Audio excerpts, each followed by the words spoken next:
कि हाथी का पैर सबसे हम सभी ऐसे सौभाग्यवान व्यक्ति हैं जिनसे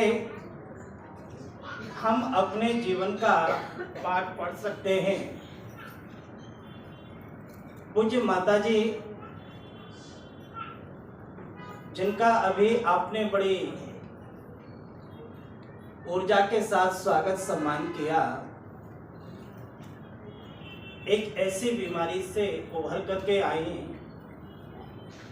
तो मेरे मन में एक विचार उत्पन्न हुआ। एक पौराणिक जगत है हमारा, वो ये कहता है कि मनुष्य के शरीर पर सबसे अधिक प्रभाव यदि किसी ग्रह का पड़ता है तो उस ग्रह का नाम है सूर्य। और सूर्य के पश्चात यदि किसी ग्रह का मनुष्य के शरीर पर सबसे अधिक प्रभाव पड़ता है, उस ग्रह का नाम है चंद्रमा। इस बात को लेकर के महात्मा विदुर ने विदुर नीति में लिखा, ये न अंबर खंडितो शंभीतो निश्चंद्रमा ते नैवुच दिवा भानु अहो दौर्गत्यम एतयो। विदुर कहते हैं कि सूर्य पूरब में उदय होता है और थोड़ी आवाज बढ़ा दीजिए। सूर्य पूरब में उदय होता है और पूरब में उदय होकर के दिन भर भ्रमण करता हुआ पश्चिम में जाकर के अस्त हो जाता है, छुप जाता है, लुप्त हो जाता है। यही गति कुछ चंद्रमा की है। चंद्रमा प्रतिपदा से निरंतर एक एक कली वृद्धि को प्राप्त करता है, बढ़ता है और पूर्णमासी के दिन पूर्ण होकर के निरंतर घटना प्रारंभ करता है और घटते घटते अमावस्या के दिन बिल्कुल लुप्त हो जाता है, अदृश्य हो जाता है, छुप जाता है। विदुर कहते हैं कि जिन ग्रहों का मनुष्य के शरीर पर इतना अधिक प्रभाव पड़ता है, अरे उन ग्रहों की स्थिति ही स्थिर नहीं है, तो मनुष्य के जीवन की स्थिति की स्थिरता के बारे में कल्पना करना कोई बुद्धिमत्ता नहीं है। कौन व्यक्ति जीवन में कब तक स्वस्थ रहेगा और कौन व्यक्ति जीवन में कब अस्वस्थता को प्राप्त कर लेगा, इस बात की कोई गारंटी नहीं है। आज से 3 वर्ष पूर्व रात्रि के 1:30 बजे मुझे एसएन हॉस्पिटल आगरा के अंदर सिर्फ 3 दिन का मेहमान घोषित कर दिया, लेकिन आपके बीच में मैं आपको बड़ा स्वस्थ दिखाई देता हूं और मेरा मानना है कि 20 वर्ष तक मैं अभी कहीं जाने वाला नहीं। क्यों? आप कभी महर्षि मनु को पढ़िए। महर्षि मनु ने क्या लिखा? धर्म के 10 लक्षणों की व्याख्या करते हुए वो कहते हैं, धृति क्षमा दमो अस्ते है शौचम इंद्रिय निग्रह धीर विद्या सत्यम अक्रोधः 10 कम धर्म। ए दुनिया के लोगों, धर्म के 10 लक्षण हैं। उन धर्म के 10 लक्षणों में प्रथम लक्षण वो कहते हैं धृति, और धृति का अर्थ है सीधा सीधा धैर्य। जिस व्यक्ति के जीवन में धैर्य है वो व्यक्ति कभी भी जाने वाला नहीं है, कभी भी फिसलने वाला नहीं है। इतनी बड़ी आयु में पूज्य माता जी के जीवन में कितना बड़ा धैर्य है, इनके जीवन को देख करके मैंने ये कह दिया कि मैं 20 वर्ष कहीं जाने वाला अभी नहीं। और विश्वास दिला करके आपको मैं जाऊंगा कि 20 वर्ष तक आप मुझे यही देखेंगे। हालांकि मेरी ऐसी बीमारी है, अस्वस्थता है कि डॉक्टर पकड़ नहीं पा रहे। एक पिता का इकलौता पुत्र, उस पिता ने अपने अंतिम समय में अपने जीवन की कुल संपत्ति 2 हीरे देते हुए कहा कि मेरे जीवन की ये कुल संपत्ति 2 हीरे हैं, इसमें एक असली और एक नकली है। लेकिन उस पिता ने ये नहीं बताया कि कौन सा हीरा नकली और कौन सा हीरा असली है। ये बताने से पूर्व वो पिता इस दुनिया से चला गया। उस पुत्र ने पिता के सभी संस्कार किए और तीसरे दिन के पश्चात वो पुत्र अपने राज्य के राजा के पास गया और जाकर के कहने लगा कि राजन, मेरे पिता के जीवन की ये कुल संपत्ति 2 हीरे थे और उन्होंने अपने अंतिम समय में मुझे दिए देते हुए ये कहा कि इसमें एक असली और एक नकली है। लेकिन कौन सा असली और कौन सा नकली है ये बताने से पूर्व मेरे पिता इस दुनिया से चले गए। मैं इस इच्छा से आया हूं कि आपके दरबार में कोई ऐसा जौहरी हो जो ये बता सके कि इसमें अमुक हीरा असली और अमुक हीरा नकली है, तो मैं ये दोनों हीरे राज्य के राजकोष में जमा कर दूंगा। और यदि आपके दरबार का कोई भी जौहरी ये बताने में असक्षम रहता है तो इनका जो दोगुना मूल्य होगा आपको मुझे देना पड़ेगा। राजा ने इस बात को सुना तो सुनकर के अपने जौहरियों को बुलाया और उन हीरों को परखने के लिए कहा, लेकिन कोई भी जौहरी उन्हें परख नहीं पाया। इस व्यक्ति को बड़ी निराशा हुई। उन दोनों हीरों को लेकर के ये व्यक्ति अपने घर वापस आ गया। जब कभी इसे किसी नए राजा का पता चलता और इसके पास समय होता तो ये दरबार में आज्ञा लेकर के जाता और पूर्व की तरह अपनी बात रखता कि मेरे पिता के जीवन की कुल संपत्ति ये 2 हीरे हैं। यदि कोई दरबार में जौहरी हो वो बता सके तो मैं दोनों हीरे राज्य के राजकोष में जमा कर दूंगा। सज्जनों, ये व्यक्ति अनेकों राजाओं के पास गया लेकिन इसे कहीं भी सफलता हाथ नहीं लगी। ऐसी सर्दियों का समय था। एक राज दरबार से ये व्यक्ति वापस आ रहा है। मार्ग में एक छोटा सा रजवाड़ा था। इसने आज्ञा मांग करके राजा के पास गया। सर्दी होने के कारण राजा ने दरबार खुले में लगा रखा है। दरबार में जब ये प्रविष्ट होता है और पूर्व की भांति अपनी बात कहता है तो राजा ने अपने जौहरियों को बुलाया और उन हीरों को परखने के लिए कहा, लेकिन कोई भी जौहरी उन हीरों को बताने में सक्षम नहीं था। इतने में सभा में से आवाज आती है कि क्या राजन इन हीरों को हम देख सकते हैं।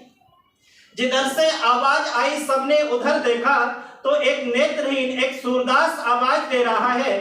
राजा के मन में एक विषमता उत्पन्न हो गई, एक चिंता उत्पन्न हो गई कि जिस कार्य को बड़े बड़े लोग नहीं कर पाए, बड़े बड़े जौहरी नहीं कर पाए, क्या ये नेत्रहीन व्यक्ति कर पाएगा। न चाहते हुए भी, क्योंकि वो नेत्रहीन व्यक्ति उस राजा के राज्य का व्यक्ति था, न चाहते हुए भी आज्ञा दी।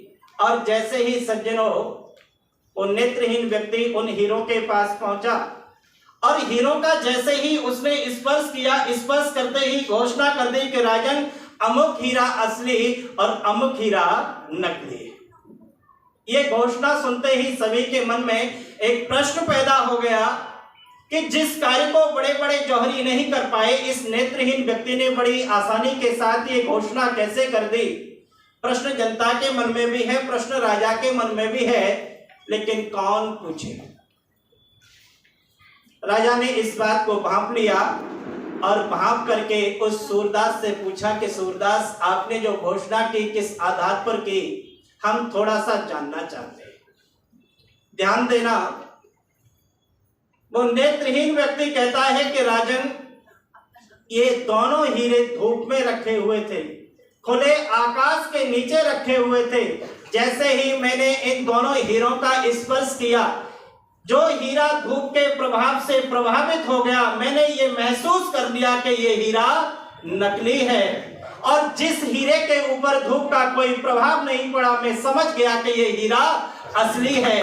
मैं कह सकता हूं कि आपके बीच में, हमारे मध्य में एक ऐसा हीरा है कि जिसके ऊपर विपत्तियों की, आपत्तियों की, परेशानियों की थोड़ी बारिश तो हुई, लेकिन किसी भी प्रकार का कोई असर नहीं पड़ा। ये ऋषि देव दयानंद सरस्वती महाराज की कृपा है। मैं बॉम्बे प्रथम बार आया, लेकिन आप लोगों के बीच में आकर के कितनी प्रसन्नता मुझे है, इस प्रसन्नता को मैं शब्दों में व्यक्त नहीं कर सकता, क्योंकि मेरे पास प्रसन्नता को व्यक्त करने के लिए शब्द नहीं है। सज्जनों, यदि हम वैदिक सिद्धांतों का अनुसरण करते हुए अपने जीवन को थोड़ा सा उनके अनुसार चलाने का प्रयास करेंगे तो मैं आपको आज जाते जाते ये विश्वास दिला के जाता हूं कि आप कभी जीवन में न भटकेंगे न कभी भ्रमित होंगे।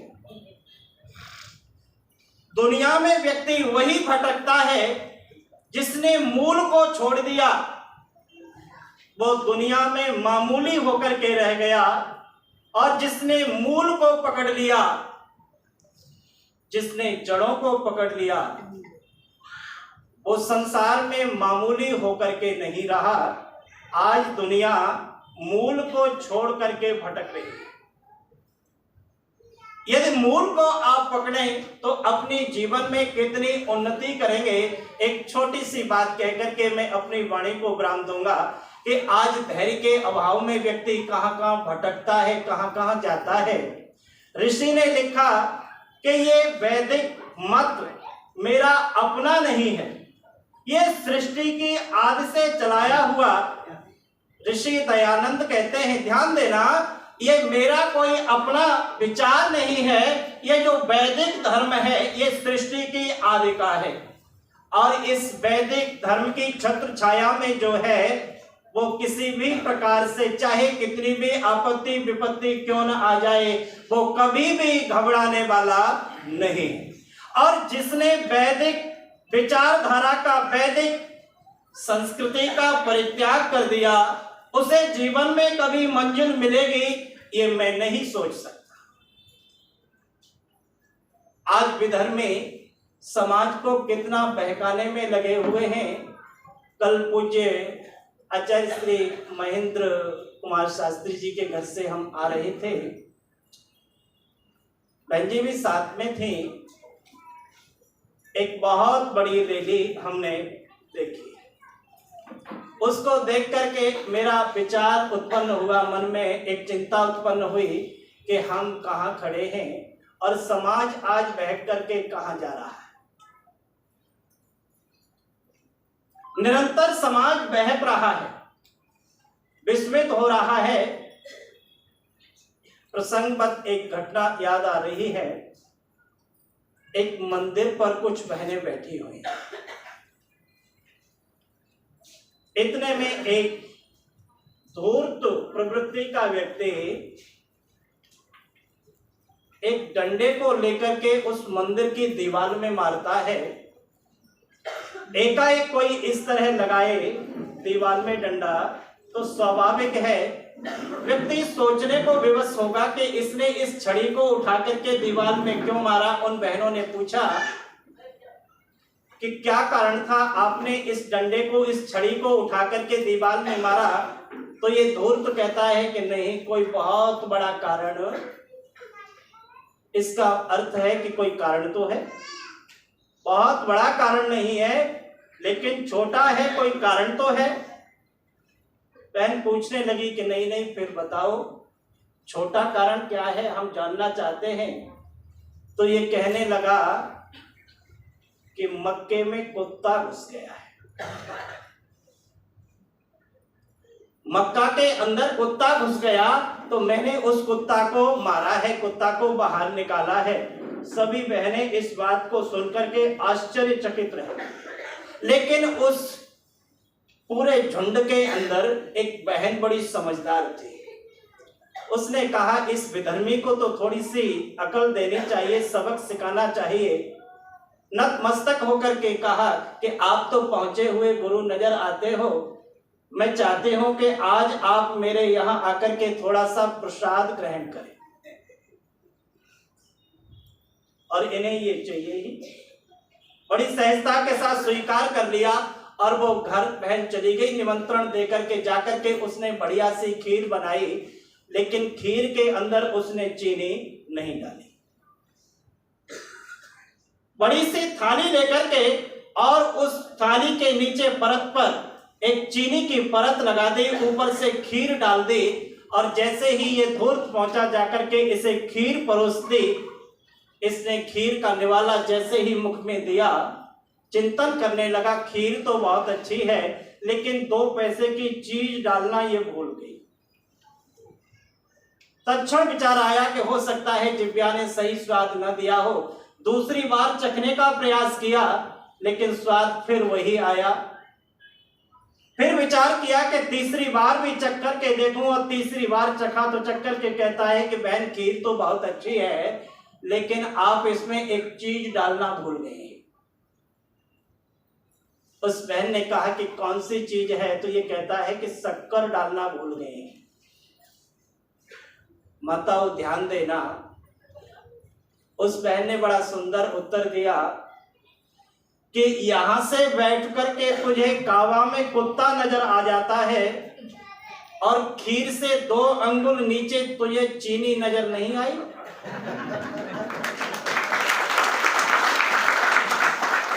इसे कहते हैं धैर्य।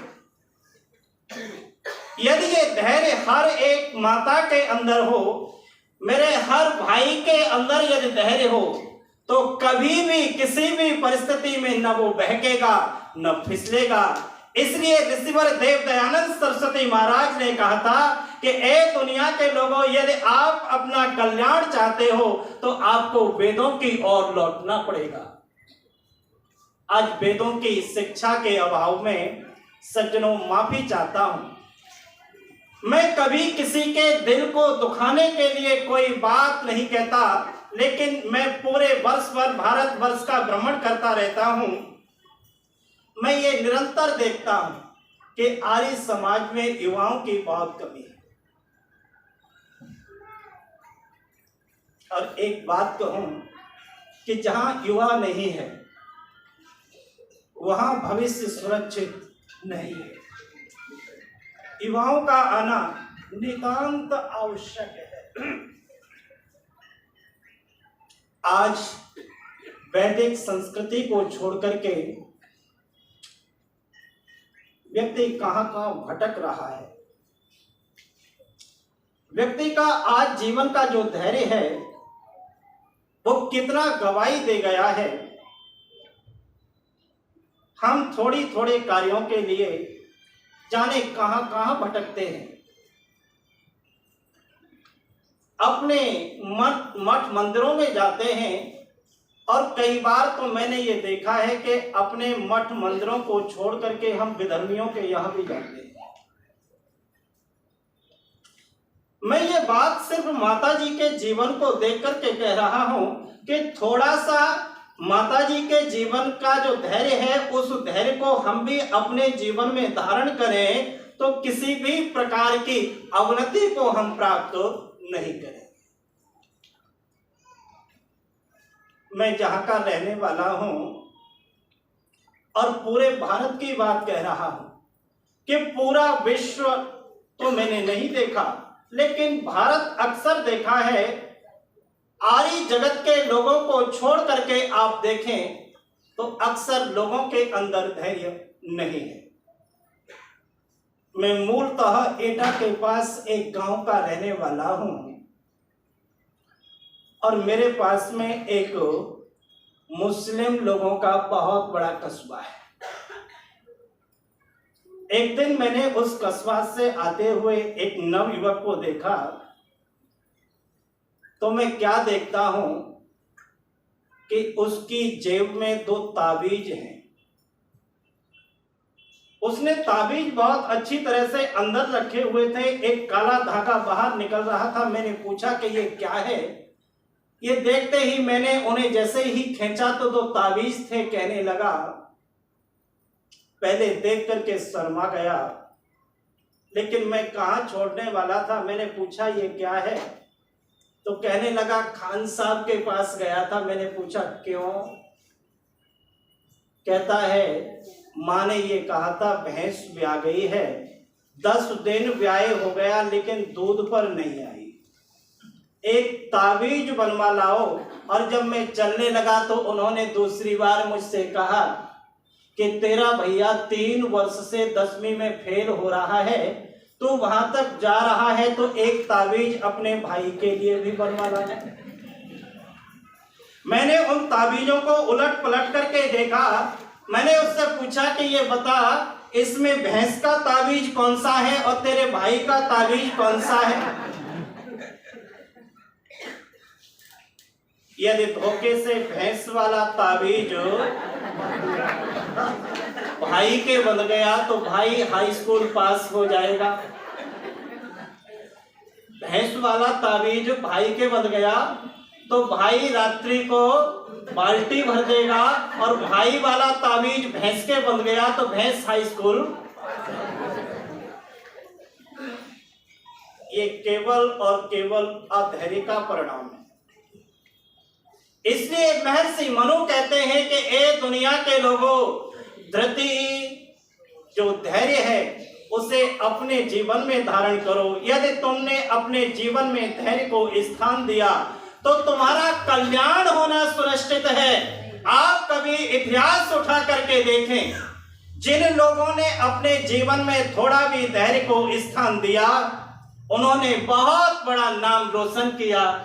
एक छोटी सी घटना सुना करके मैं अपनी वाणी को, अपनी चर्चा को विराम दूंगा। समय मुझे अनुमति नहीं दे रहा है। आर्य जगत के एक बहुत अच्छे विद्वान हुए जिनका नाम था गणपत शर्मा। गणपत शर्मा बहुत अच्छे विद्वान हुए और ईसाई मत का एक बहुत अच्छा विद्वान जॉनसन हुआ। जॉनसन ने गणपत शर्मा जी को एक पत्र लिखा और लिख करके कहा कि मैं तुमसे शास्त्रार्थ करना चाहता हूं। पंडित जी ने कहा मैं तैयार हूं, आप जहां बुलाएं मैं आने के लिए तैयार हूं। जॉनसन कहता है कि कश्मीर में हजूरी बाग है, वहां यह शास्त्रार्थ किया जाएगा। 19 सितंबर 1906 को हजूरी बाग कश्मीर में यह शास्त्रार्थ होना सुनिश्चित हुआ। उस शास्त्रार्थ की अध्यक्षता वहां के राजा महाराजा श्री प्रताप सिंह कर रहे थे।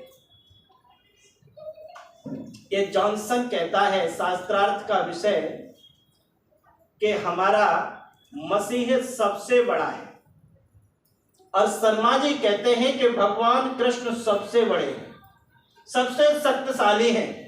लेकिन जॉनसन मानने के लिए तैयार नहीं है। जॉनसन कहने लगा कि फिर परीक्षण कर लेते हैं कि आपका कृष्ण शक्तिशाली है कि हमारा मसीह शक्तिशाली है। शर्मा जी ने कहा कि हाँ हाँ बिल्कुल परीक्षा होगी और आज ही होगी।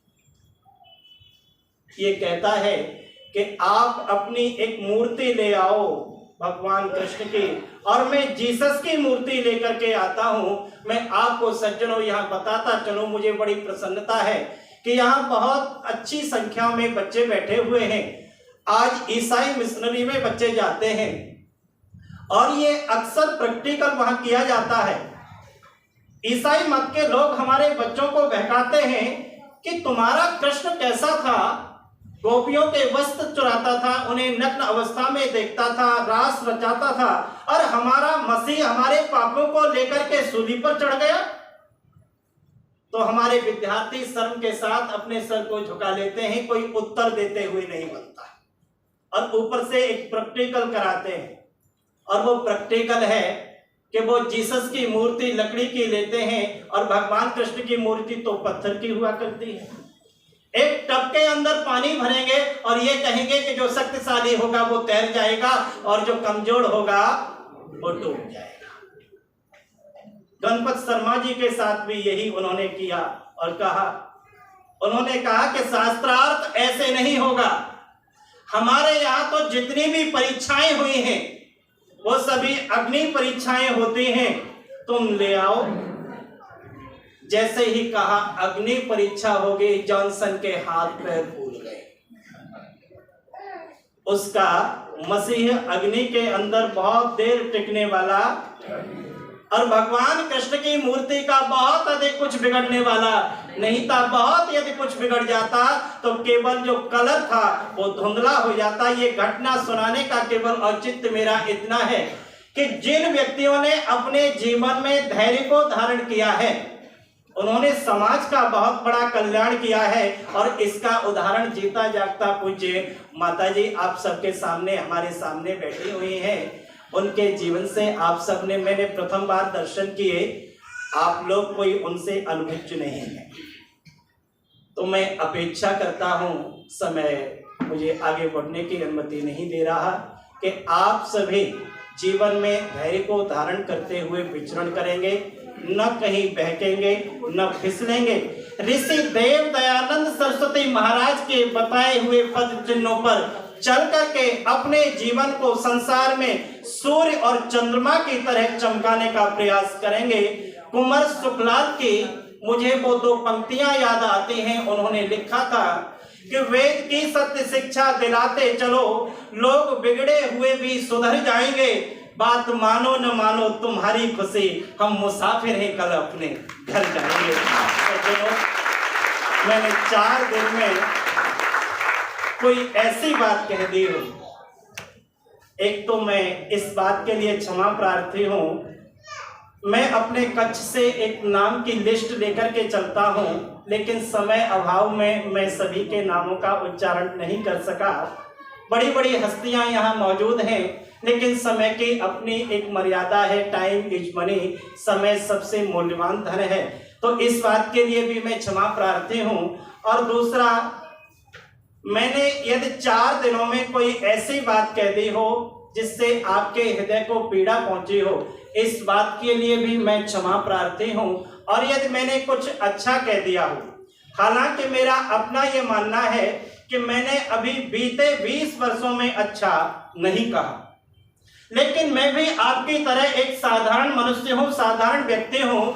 भूलवश मेरे मुख से कुछ अच्छा निकल गया हो या कुछ आपको अच्छा लग गया हो, तो उसे अवश्य अपने जीवन का अंग बनाएं। ऐसी भावना और कामना के साथ